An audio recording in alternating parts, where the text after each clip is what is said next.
Welcome back to the channel. Today, we bring you a heartwarming Old West story set in 1880s America.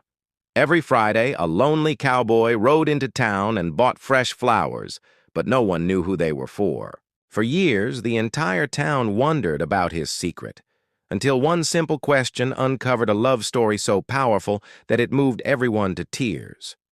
If you enjoy emotional Western stories filled with love, loyalty, and unforgettable endings, don't forget to like this video, share it with your friends, and subscribe to the channel for more amazing stories every week. Now, without any further delay, let's get started. The year was 1884, and the winds of the Kansas prairie carried the scent of fresh grass across the open frontier.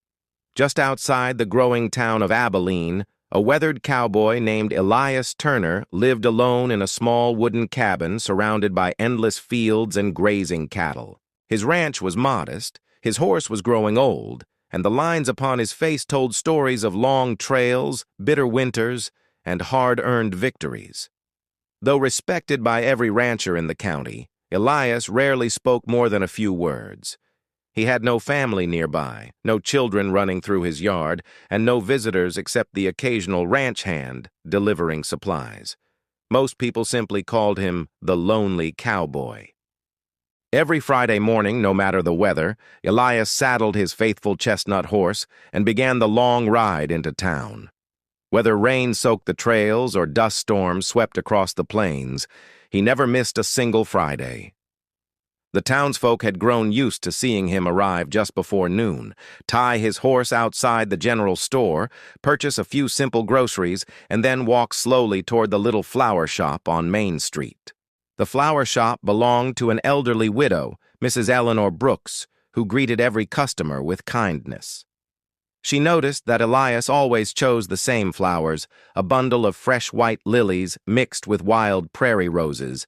He never asked the price, never tried to bargain, and always paid with carefully folded silver coins he kept in a worn leather pouch. Once the flowers were wrapped in brown paper and tied with twine, he would gently hold them as though they were more valuable than gold. The people of Abilene often whispered among themselves.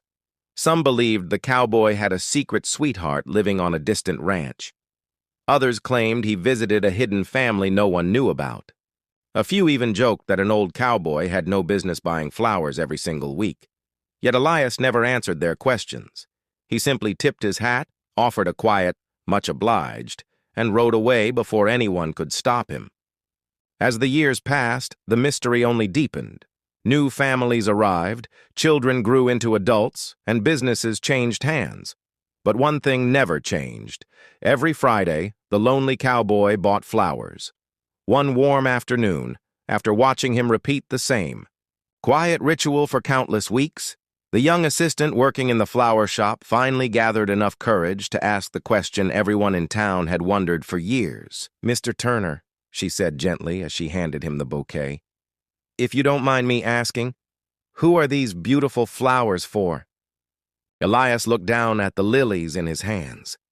His weathered face remained calm, but for the first time in many years, his eyes filled with a sadness that words could barely explain. For a long moment, Elias said nothing. The flower shop grew quiet, and even the sounds of wagons rolling down Main Street seemed to fade away. He held the bouquet gently in his rough hands before lifting his eyes toward the young florist. "They're for my wife, Mary," he said softly. "She left this world 12 years ago." The young woman lowered her head, fearing she had asked something too personal. But Elias simply smiled, a smile filled with love rather than sorrow. "When we were married," he continued, "Mary planted wild roses beside our cabin. Every Friday I'd bring her flowers after selling cattle in town. She used to say that flowers reminded her even the hardest land could grow something beautiful. Before she passed from the fever, she made me promise one thing, that I'd never let my heart become as empty as the prairie in winter."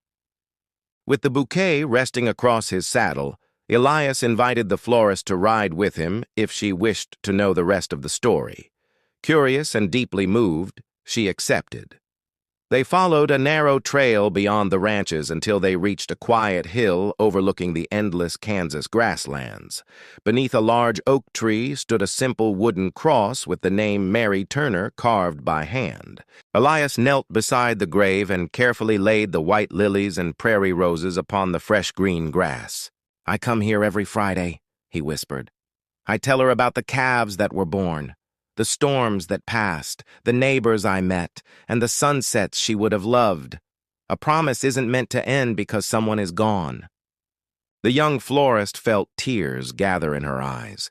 She had always believed flowers were gifts for the living, yet here they had become a symbol of faithfulness that neither time nor death could erase.